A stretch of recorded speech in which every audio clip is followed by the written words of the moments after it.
Opposition leader Raila Odinga is poised to be named an African Union Special Envoy as part of his truce with President Uhuru Kenyatta, effectively elevating him to a continental statesman. The Star has established that talks are at an advanced stage with the African Union Commission to appoint the NASA leader to the League of Respected Continental Leaders overseeing peace efforts in different parts of Africa. Uhuru is personally leading the lobbying at the AU headquarters in Addis Ababa, and Commission chairperson Moussa Faki is said to have agreed to appoint Raila to the position.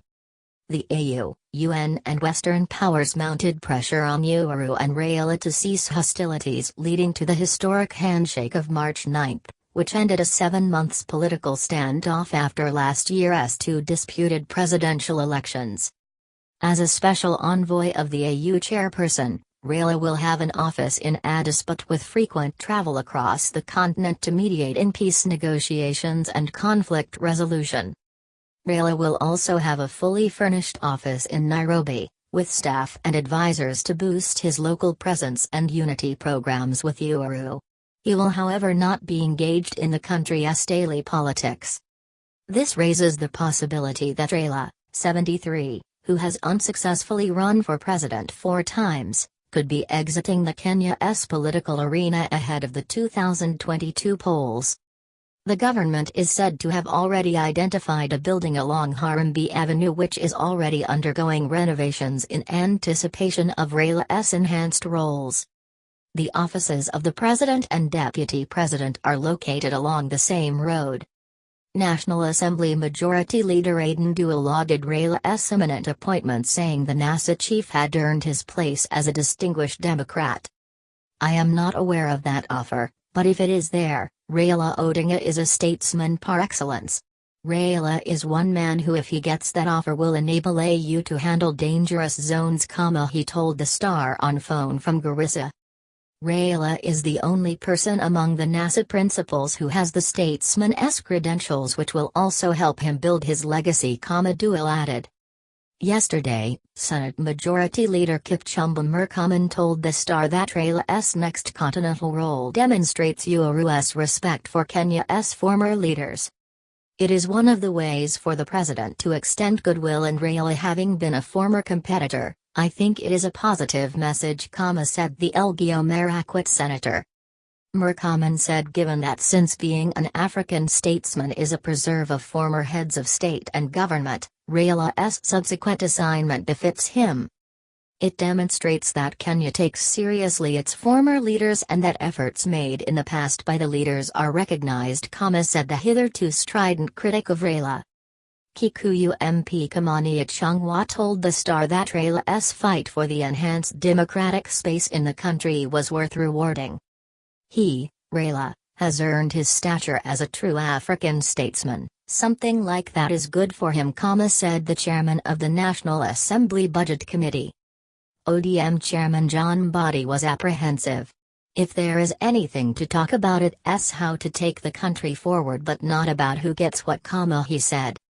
Once appointed to the influential position, Raila will join the elite club of eminent and respected Pan-Africanists, including former Presidents Thabo Mbeki, South Africa, Olusegun Obasanjo, Nigeria, Festus Mogae, Botswana, and former UN Secretary-General Kofi Annan.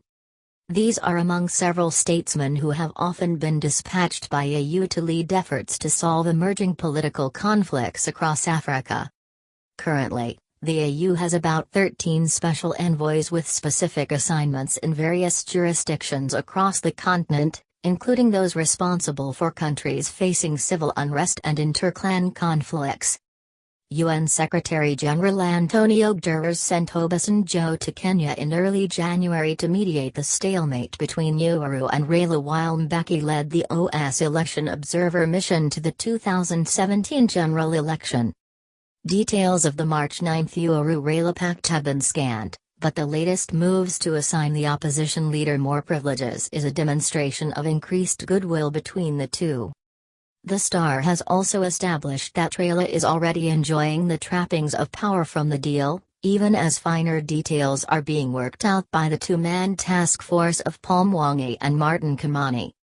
Among others, Raila has been assigned 6 top-of-the-range vehicles, a lead police chase car and additional bodyguards, signaling his elevated public status. His wife, Ida, has 2 state-issued luxury vehicles as well as police bodyguards at her disposal. Their Karen and Aboda, Bondo, homes have also been put under armed police guard round the clock. In the lead-up to the August 8 general election, Raila was forced to use his personal Toyota Prados after the state withdrew the 2 remaining official Mercedes-Benz. He later enhanced his facilities during the post-election protest activities. Yesterday, Raila pulled up at his Capitol Hill offices in a fleet of new Prado vehicles led by a police chase car. His elaborate security ring, coupled with his toned-down criticism of Uhuru's Jubilee administration, signals a new dawn in the life of Kenya's foremost opposition figure. With the NASA coalition on the verge of collapse after his co-principals accused him of betrayal over the handshake, Raila seems destined for a new life beyond the threats of his partners.